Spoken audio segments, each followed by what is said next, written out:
আমি আমার বক্তব্য দিতে বলবো না, কারণ আমাদের সমাবেশের কাছে আসছে।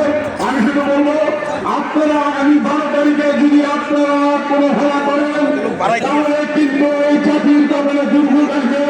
কেননা আপনাদের ঢাকা গাঁথুনিয়াতে আজকে বিএনপি সূর্য উঠে এই সূর্যের আলোতে সদর আসন আলোকিত হয়ে, তাহলে আপনারা যদি ভুল করেন তাহলে কিন্তু আমাদের কপালে দুর্ভোগ আছে।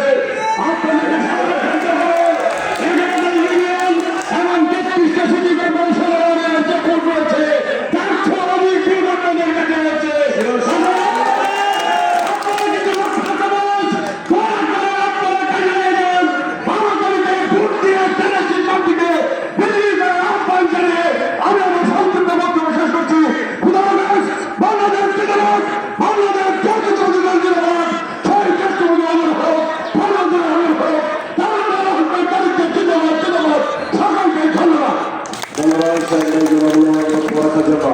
এখন বক্তব্য রাখবেন আমাদের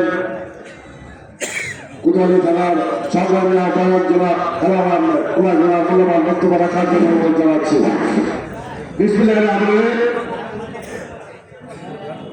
মাগরিবে আযান সন্নিহিতে সর্বত্র কারণে আমি বক্তব্য সংক্ষিপ্ত রাখবো। আমাদের আজকে এখানে মধ্যমণি আমাদের আরেকজন মধ্যমণি রয়েছেন। আজকে যার উদ্দেশ্যে আয়োজন, সেই প্রধান আকর্ষণ আমাদের সদর আসনের ধানের শীষের কান্দারি